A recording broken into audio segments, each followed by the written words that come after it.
Inducción magnética. En la clase anterior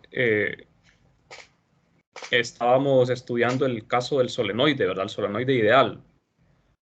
Vamos a comenzar con el solenoide ideal finito, de tamaño finito.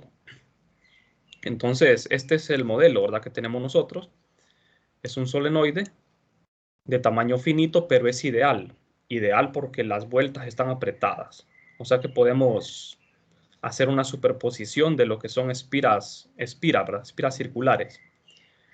Como esto ya lo hicimos ayer, ¿verdad? Dijimos que íbamos a tomar el campo magnético de una sola espira y vamos a hacer una sumatoria. Entonces, este sería el campo de una espira. Aquí lo que tenemos es el solenoide visto horizontalmente y haciéndole un corte, de manera que aquí podemos ver algunas de las espiras, ¿verdad?, que están cortadas. Aquí está nuestro punto de campo P, que es donde vamos a calcular la inducción. Y estas cantidades Z sub 0 y Z sub P indican, Z sub 0 indica la distancia del origen a lo que es este diferencial de dz. En d de z existen d de n. En d de z existen d de n espiras. Una cantidad de espiras igual a d de n. Bueno, entonces lo que tenemos que hacer ahora nosotros es plantear una integral para poder sumar sobre todas las espiras de este solenoide, desde 0 hasta L, toda la longitud. Bueno, entonces vamos a agarrar el campo de una espira, como pueden ver acá. Este es el campo de una sola espira, solo que aquí ya hemos sustituido el número de espiras en la faja, d de n. Ese es el cambio que hemos hecho. Voy a retroceder para que puedan ver esto mejor. Aquí tenemos el campo de la espira, miren. Solo que aquí en el numerador vamos a introducir el número de espira d de n. Esto va a ir introducido aquí, miren. D de n. Porque estamos agarrando una pequeña faja de lo que es el solenoide, de altura, de grosor d de z sub 0, y que contiene d de n espiras. Entonces, en el lado izquierdo vamos a colocar d de b, un diferencial de campo producido por esta cantidad de espiras que hay en esta pequeña cinta, ¿verdad?, de altura d de z. Y aquí en la variable z tenemos que hacer un cambio también. ¿De acuerdo? Entonces, tengan en mente este campo. Fíjense bien. De ahí pasamos a esto, miren. Esto se conserva, miren. Esto sigue siendo la parte original. Solo que hemos multiplicado por el número de espiras, que es d de n. Nada más que expresado como n minúscula por d de z. ¿Quién es n minúscula? N minúscula es el número de espiras, el número total, por unidad de longitud. Eso es n minúscula. Y en lugar de z en el denominador, ponemos z sub p menos z sub 0. ¿Por qué? ¿Por qué razón? Bueno, simple. Aquí tenemos el solenoide, miren. Aquí tenemos el solenoide. Aquí está el pequeño diferencial que estamos tomando, que contiene d de n espiras. Entonces, el punto de campo se encuentra sobre el eje Z por aquí. Sobre el eje Z está por aquí. Aquí está el punto de campo. Entonces, la distancia de acá, de la base del solenoide al punto de campo, dijimos que esa distancia es Z sub P. Y la distancia de la base, del origen, ¿verdad?, a la fajita, es Z sub 0. Y aquí, a ver, es Z sub 0. Bien. No sé si tienen alguna pregunta hasta el momento, jóvenes. No sé si todo está claro. Entonces, Z sub P menos Z sub 0 vendría a ser la distancia de esta pequeña franja que estamos tomando hasta el punto de campo.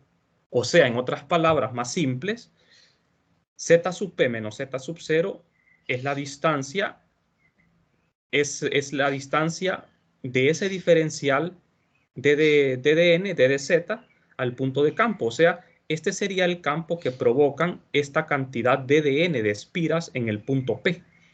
Pero yo necesito el campo provocado por todo el solenoide, que tiene una altura L. ¿De acuerdo? Entonces, por esa razón, esto lo vamos a integrar de 0 a L. Vamos a integrar ambos lados. ¿De acuerdo? N por d de z sub 0 es el número de anillos circulares. Entonces, como ustedes ven, el problema es bastante simple. Integramos de 0 a L. ¿Quién es la variable de integración? Es z sub 0.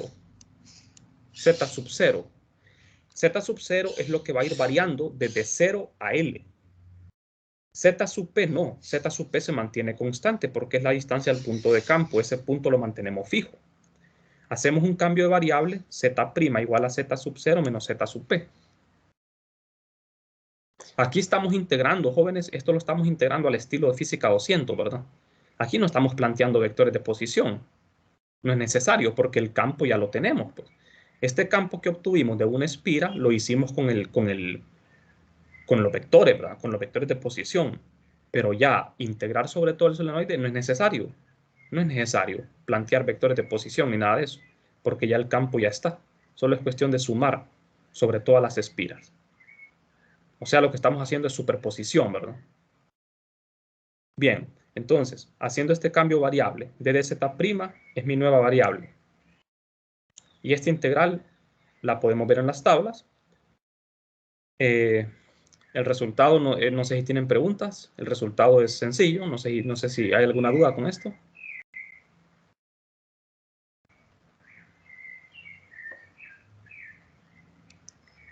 Bueno, entonces podemos seguir. El resultado de la integral sería este, miren. De la integral indefinida. Aquí es z' al cuadrado. Al cuadrado. Evaluando en estos límites, ¿verdad? Porque al hacer el cambio variable, los límites cambian. Sustituyendo, queda esto. Ahora solo es cuestión de, bueno, no se podría simplificar más, ¿verdad? Esto ya no se puede simplificar más. De manera que el resultado final queda así. Esto que ven acá, jóvenes, sería el campo de inducción de un solenoide ideal finito. Que como ven, es un campo, digamos, no es un campo bastante, se ve bastante complejo al verlo, ¿verdad? Porque la respuesta queda muy larga. No hay manera de escribirla de una manera más simple. Y el campo va en la dirección de z positivo, porque estamos asumiendo que en el solenoide, estamos asumiendo que la corriente en las espiras va en la dirección de phi positivo. Si yo uso la regla a la mano derecha, entonces las líneas de campo harían esto. En el interior apuntaría en Z positivo y en el exterior en Z negativo, pero este campo que yo obtuve es para el interior del solenoide, porque el punto de campo está en el interior. En el exterior nosotros vamos a asumir que el campo es cero, aunque no lo es en realidad, ¿verdad? Solo que es muy débil. Bueno, la razón por la que nos dieron los ángulos, fíjense bien,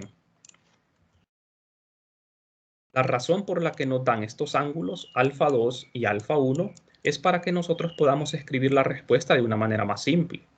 Como ven, aquí se nos forman unos triángulos. Lo voy a marcar. Aquí se forman unos triángulos rectángulos. Por ejemplo, en este triángulo rectángulo de la izquierda, aquí este cateto, el que está horizontal, tendría una distancia z sub p. Z sub P sería este cateto. Y este otro cateto sería el radio A. Entonces la hipotenusa, ¿quién es? Sería A cuadrado más Z sub P al cuadrado, ¿verdad? Z sub P al cuadrado. Entonces, si nos vamos a la respuesta que tenemos del campo, yo puedo ver de que aquí el seno de alfa 1 o el coseno de alfa 1 me van a permitir simplificar la respuesta. Lo mismo aquí en este otro triángulo, miren.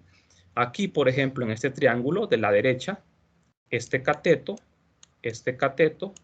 sería L menos Z sub P. L menos Z sub P. Y este otro cateto es A, de manera que aquí la raíz sería A cuadrado más L menos Z sub P al cuadrado. Si lo pueden hacer en su cuaderno, mejor, ¿verdad? Para que vayan tomando nota. Entonces, por trigonometría, ya con estos ángulos, yo puedo simplificar el resultado. Me voy a ir a la otra diapositiva, voy a borrar esto. Como pueden ver, aquí lo tenemos, miren. En el denominador tenemos esta hipotenusa, miren, la que acabamos de escribir, A cuadrado más L menos Z sub P al cuadrado, la raíz, ¿verdad? Y acá tenemos la otra hipotenusa, el otro triángulo. Entonces, como ustedes pueden ver, teníamos los triángulos así, ¿verdad? Aquí teníamos, este era alfa 2, ¿verdad? Aquí era A, aquí era Z sub P, así. Entonces, para simplificar lo que podemos hacer, podemos usar lo que es la función coseno, ¿verdad? Coseno de alfa 2 es lado adyacente entre hipotenusa. El lado adyacente de coseno sería Z sub P. Coseno de alfa 2 sería Z sub P entre la hipotenusa. O sea que en vez de escribir todo esto, simplemente pongo coseno de alfa 2. ¿Me explico? Coseno de alfa 2. Lado adyacente, que es Z sub P, entre la hipotenusa, que es la raíz de A cuadrado más Z sub P cuadrado. ¿Estamos? Y en vez de escribir todo esto, eso sería coseno de alfa 1, que es el otro ángulo. Bueno, pues con esos ángulos podemos simplificar este resultado y eso me va a servir para analizar lo que es el solenoide infinito. Estamos hasta aquí, ¿verdad? No sé si tienen preguntas.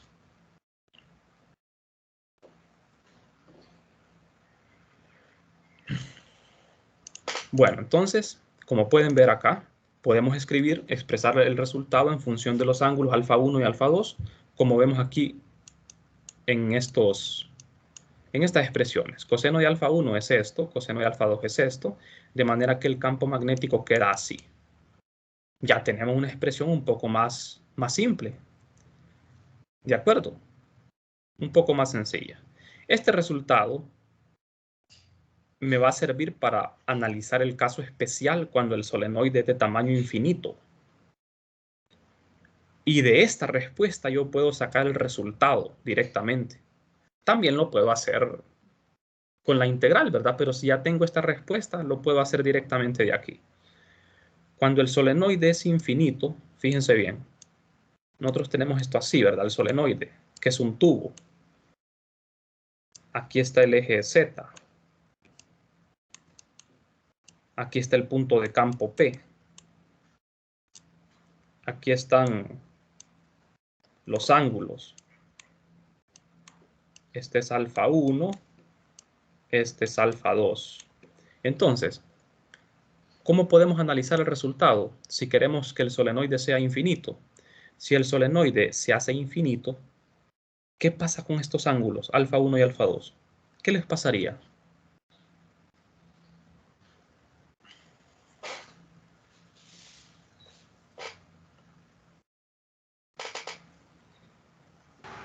Se van haciendo cada vez más pequeños. Sí, es verdad, se van haciendo cada vez más pequeños.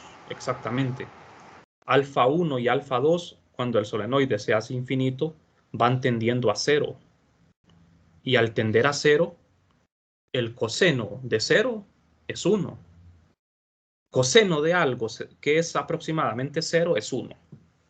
Podemos hacer la aproximación, ¿verdad? No es exactamente 0, pero coseno de algo muy pequeño, cercano a 0, es 1. Es aproximadamente 1. Entonces ya sabemos, ¿verdad? De que cuando el solenoide se hace infinito, aquí en el paréntesis me va a quedar 1 más 1, que es 2. Entonces, simple, ¿verdad? Ya sabemos, ¿verdad? Podemos hacer esto. Miren, este es el caso especial. Solenoide ideal infinitamente largo. Cuando los ángulos alfa 1 y alfa 2 tienden a 0, es porque el solenoide es infinito, entonces son aproximadamente 0. Y el coseno de esos ángulos va a ser aproximadamente 1, de manera que en el paréntesis me va a quedar 2. Este 2 se cancela con este 2 y me queda mu sub 0 por n por i. Y jóvenes, este es uno de los resultados más importantes que vamos a ver en toda la clase, ¿no? Porque el solenoide es de los sistemas más importantes. Los estudiantes siempre se memorizan este resultado. Como les digo, de tanto usar las cosas uno se las aprende, ¿verdad? Entonces, este campo de un solenoide infinito nos va a ser de gran ayuda en todo lo que sigue a continuación. Entonces vale la pena recordarlo, ¿verdad? Es bastante fácil, es mucho más simple que el del solenoide finito. Es mu sub 0 por n por i. O sea que el campo en el interior de un solenoide infinito depende de la corriente, ¿verdad? Entre más grande sea la corriente, más intenso va a ser el campo, pero también del número de vueltas, ¿verdad? Porque recuerden que ese n minúscula es número de vueltas por unidad de longitud. O sea que ahí ese n depende directamente del número de vueltas. Dependería directamente del número de vueltas. Entre más vueltas tenga el solenoide, más fuerte va a ser el campo. ¿Estamos? Entre más vueltas, más fuerte va a ser el campo. Bien, no sé si tienen preguntas.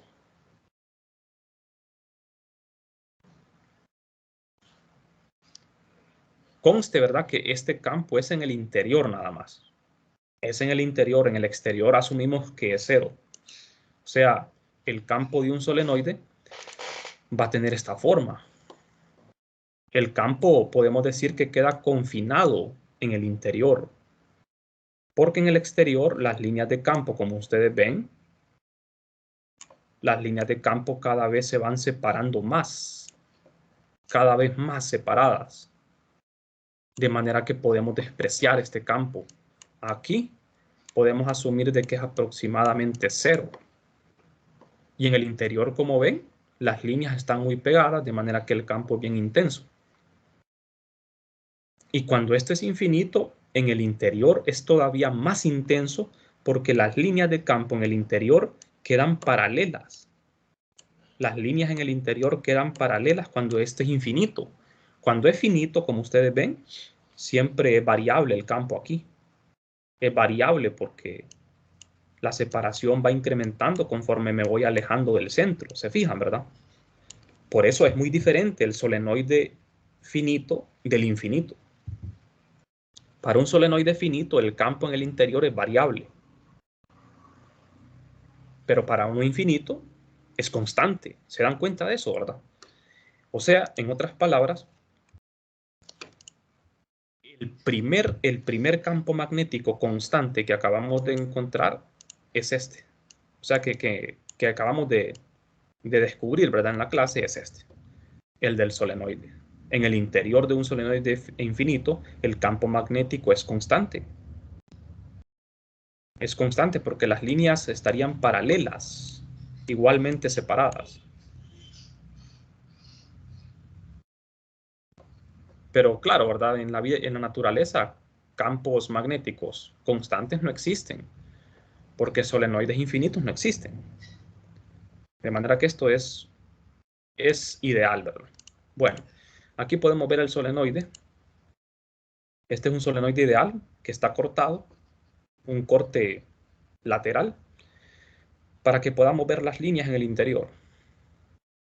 Este sería un solenoide de tamaño finito. Como pueden ver, cuando me acerco a los bordes, las líneas se van separando. En el centro es donde están más juntas. Bueno, aquí tenemos un solenoide, jóvenes, no ideal. Así luciría el campo magnético si el solenoide no fuera ideal. Cuando un solenoide no es ideal, las espiras no están apretadas, de manera que hay un ángulo entre cada espira. Debido a esa separación entre las espiras, el campo magnético tiene unas perturbaciones ahí, miren, como ondas. O sea que el campo es todavía más complejo. De manera que, como ustedes pueden ver ahí, en el interior, el campo no solo va a tener componente Z, va a tener todas las componentes, X, Y, Z. O sea que integrar eso sería bastante difícil, ¿verdad? Bueno, pero este problema no lo vamos a tocar, ¿verdad? Este problema no. Esto es una hélice. Este problema tal vez lo podemos resolver, pero para encontrar únicamente una componente, la componente axial, o sea, la componente Z. Ese problema sí lo podemos resolver, ¿verdad? El problema de una hélice y obtener la componente Z nada más del campo. Eso sí se puede hacer, que es un problema también bastante complejo, ¿verdad? Bueno, entonces, no sé si tienen preguntas, vamos a pasar a otro tema. Siempre en el mismo capítulo vamos a ver ahora, vamos a estudiar lo que son las cargas puntuales en movimiento. Bueno, esta parte también es muy importante, ¿verdad? Porque vamos a definir aquí lo que es la fuerza de Lorentz, que es la fuerza sobre una partícula cargada en movimiento. Como en 321 vieron que había una fuerza eléctrica cuando una partícula está en reposo, ¿verdad? Pero cuando una partícula está moviéndose también existe una fuerza magnética. Y la fuerza eléctrica más la fuerza magnética es lo que nosotros queremos encontrar acá. Entonces, vamos a partir del caso general, asumiendo que tenemos un volumen. Tenemos un volumen de corriente. Entonces, por la ley de Biot-Savart, esto queda de esta manera, ¿verdad? J. Ahora, la expresión cambia a esto. ¿Por qué? Porque nosotros vimos en el capítulo 12, ¿verdad? Que la densidad volumétrica de corriente la podemos escribir en función de la rapidez de las cargas. Entonces vamos a asumir de que en ese volumen las cargas están moviéndose con una rapidez v. Entonces sustituimos J aquí por esto. Ahora, suponemos que las cargas que están contenidas en ese volumen muy pequeño, o sea, tenemos un volumen así, pero tomamos un pequeño diferencial, ¿verdad? De volumen en el cual hay cargas que están moviéndose. Entonces, las cargas contenidas en ese pequeño volumen, vamos a ver, lo vamos a localizar mediante un vector de posición, ¿verdad? Esas cargas que se están moviendo ahí, las vamos a localizar con un vector de posición, R'. Pero ¿qué pasa? Como ese volumen es muy pequeño, R' va a ser prácticamente constante. O sea, imagínense ustedes que esa carga que se encuentra dentro de este pequeño volumen está moviéndose. Pero R' localiza esa carga, pero cuando esa carga se mueva dentro de ese pequeño volumen, ¿cuánto va a variar R? Prácticamente nada, ¿verdad? Porque el volumen es muy pequeño. Entonces, prácticamente R' se va a mantener constante, tanto en magnitud como dirección. Entonces, de esa forma, podemos asumir que R y R el vector de posición relativo, también va a ser constante. No sé si me explico a lo que nos estamos refiriendo, joven. O sea, este es el volumen B' de corriente. En este volumen está la corriente que me va a generar un campo magnético en un punto P. En un punto P. Yo quiero calcular el campo magnético en el punto P. Entonces el vector de posición relativa apunta de la carga prima que está en este pequeño volumen hacia el punto de campo P. Recuerden que el punto de campo P no se mueve. Lo que puede cambiar es R', pero dijimos de que R' se mantiene constante. Y si R' es constante, R también es constante. ¿De acuerdo? Bueno, entonces vamos a ver. Podemos seguir, ¿verdad? Sí. Entonces vamos a ver. Si todas las cargas llevan la misma velocidad, asumiendo B', se puede sacar todos esos factores del integrando. Así, ¿por qué sacamos todo esto del integrando? Porque todo esto es constante. Todas las cargas que están dentro de ese volumen tienen la misma velocidad. Y R es constante. Dijimos de que R no cambia. Todo lo que es constante se quita al integral. ¿Qué es lo único que puede variar? La densidad de carga. Esto que tengo aquí, jóvenes, la integral, este integral que está aquí, no es otra cosa más que la carga. Acuérdense, ¿verdad? Que la carga Q, la carga, mejor dicho así, la carga total Q es la integral de ρ de tau. Esa es la carga total Q, que aquí la ponemos como Q', ¿de acuerdo? Entonces, el campo magnético que queda es esto. Esto que ven acá.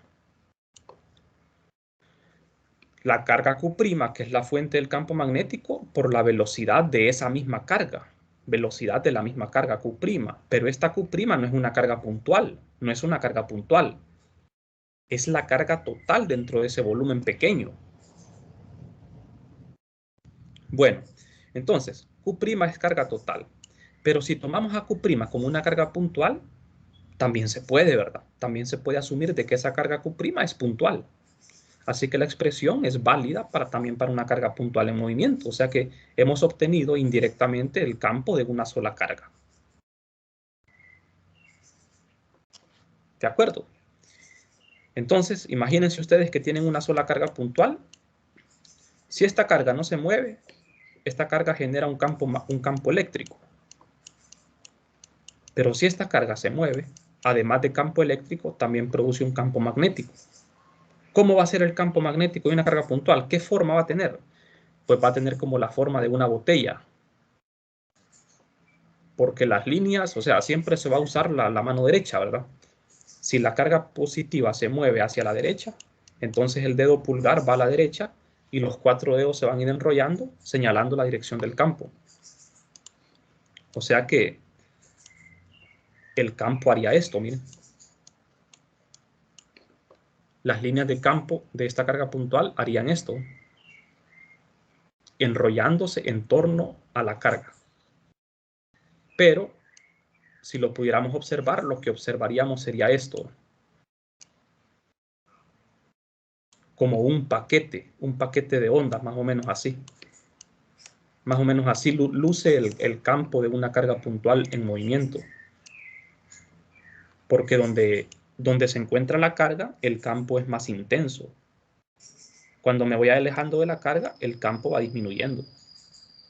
Siempre va formando vueltas cerradas. Bueno, eso lo vamos a ver más adelante. Bien, entonces, si comparamos, vamos a hacer una comparación acá importante. Fíjense bien. Aquí tenemos el campo magnético, la ley de Biot-Savart para un elemento de corriente IDDS. Un elemento IDDS. Entonces, aquí solo estoy tomando el integrando. Aquí solo estoy tomando el integrando. IDDS cruz R. Fíjense bien la analogía que hay. Este es el campo de una carga puntual. Entonces, la diferencia entre estas dos cantidades es únicamente esto, miren. Que aquí tengo IDDS, el elemento de corriente, y aquí tengo Q por B. Esa es la gran diferencia. Entonces, con eso podemos sacar una conclusión. Que el elemento de corriente IDDS es equivalente a Q por B. En otras palabras, una carga puntual en movimiento es equivalente a un elemento de corriente. Y esa es una conclusión muy importante para nosotros, ¿verdad? Es equivalente, o sea, recuerden siempre eso, ¿verdad? Una carga puntual moviéndose es equivalente a una corriente filamental. Es equivalente. Si yo tengo una corriente filamental y tengo una carga puntual moviéndose, es como que tuviese lo mismo. Eso es lo que me está diciendo esto. Bueno, entonces, ¿qué vamos a plantear con esta conclusión? Pues bueno, fíjense bien, aquí tenemos una ilustración sobre una carga puntual moviéndose y las líneas de campo que genera. Aquí, por ejemplo, pueden ver de que este sería el eje a lo largo del cual la carga se mueve. En los puntos que están sobre el eje, el campo magnético es cero. Eso lo podemos ver directamente en la expresión, haciendo el producto cruz. En los planos, por ejemplo, este podría ser el plano XY, este podría ser el plano ZY. El campo tiene la máxima intensidad, como pueden ver. ¿Dónde va a ser más grande el campo de una carga puntual? Va a ser justo por encima de ella. En estos puntos, miren. Porque como ustedes ven, en el producto cruz está Q por B, cruz B. Solo les estoy indicando el producto cruz, ¿verdad? Que aparece en el campo magnético de una carga. Es Q', que es la carga, por la velocidad de la carga, B', cruz B. Va, aquí estoy, coloqué mal eso, aquí puse B, aquí es R, ¿verdad? Es R, cometí un error ahí. Aquí era R. Así ve. Ahí sí está correcto. Entonces, si ustedes quieren dibujar las líneas de campo de una carga puntual, lo que tienen que hacer es este producto cruz. Usted toma, vamos a ver, toma cualquier punto del espacio, cualquier punto, traza un vector desde la carga hasta ese punto y ese es R. Ese sería R. ¿De acuerdo? Entonces, hace el producto cruz de la velocidad con R.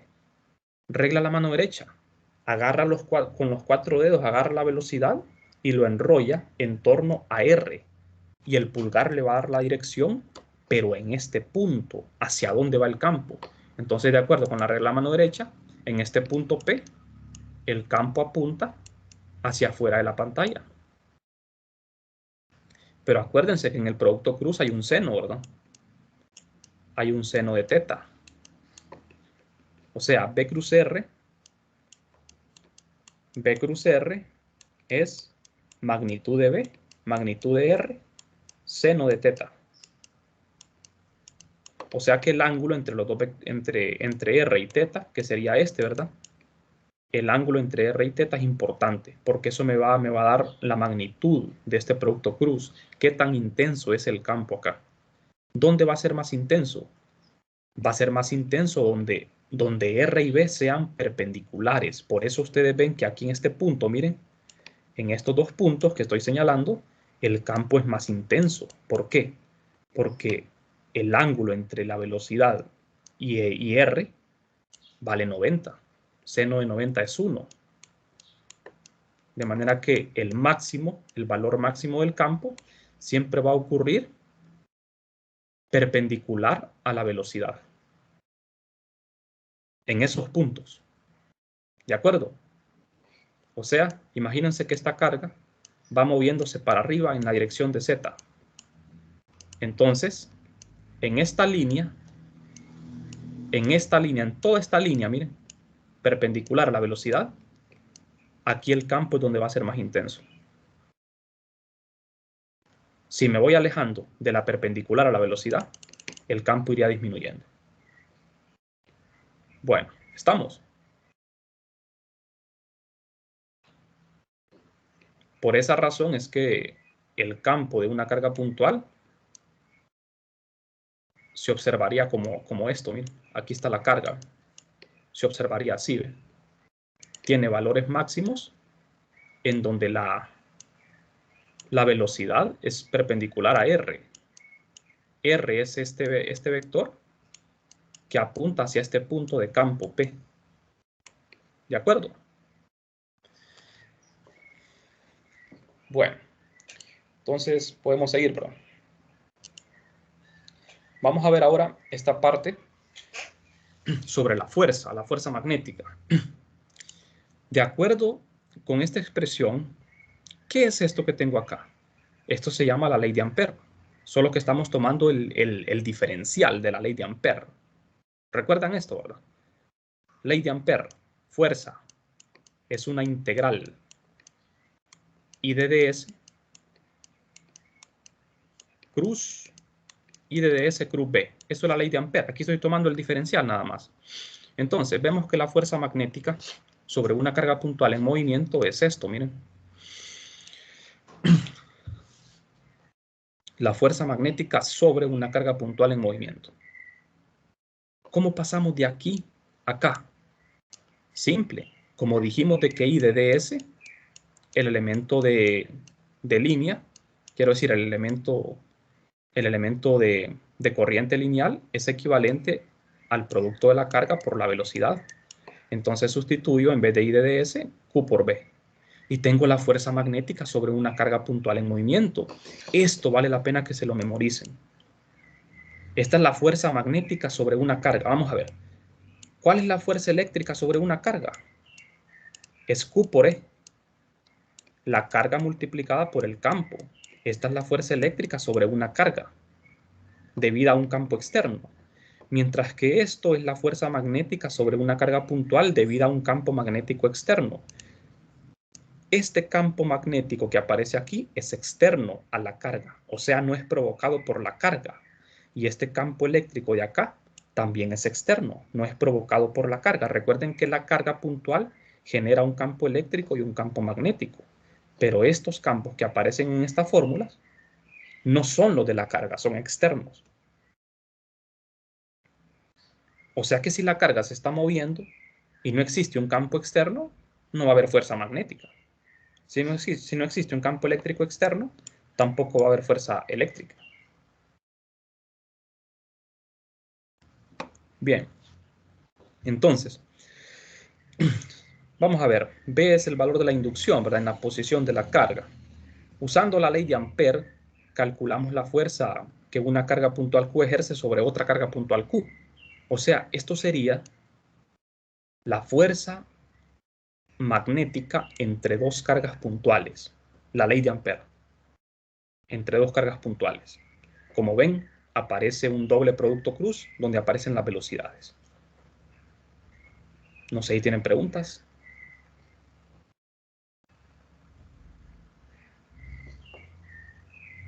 Bueno, entonces vamos a pasar a esta parte que sería ya la parte final, que es muy importante porque aquí se resume la fuerza eléctrica y magnética en esta fórmula llamada la fuerza de Lorentz. A esto se le llama fuerza de Lorentz, que también es una fórmula que tienen que memorizar. En la fuerza de Lorentz aparece lo que es la fuerza eléctrica y la fuerza magnética. Aquí hemos factorizado la carga porque estamos hablando de la misma carga. Recuerden, fuerza eléctrica, Q por E. Fuerza magnética, que es Q, que es un escalar, B, que es un vector, y el campo, que es un vector.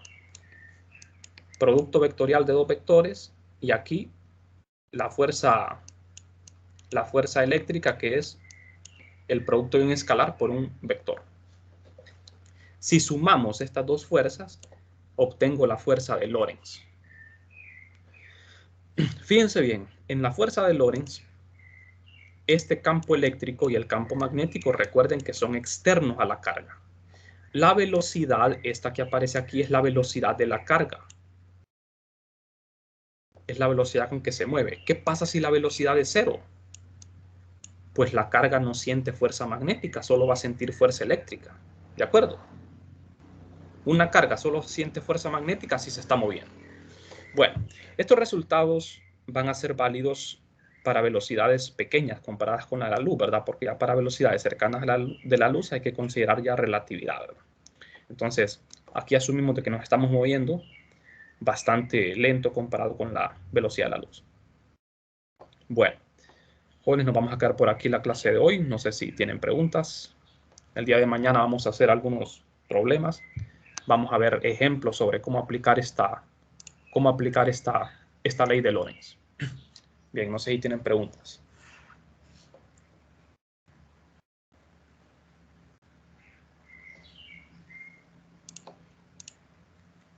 Bueno, Fíjense que entonces, cuando me habló ya no pude, no estaba.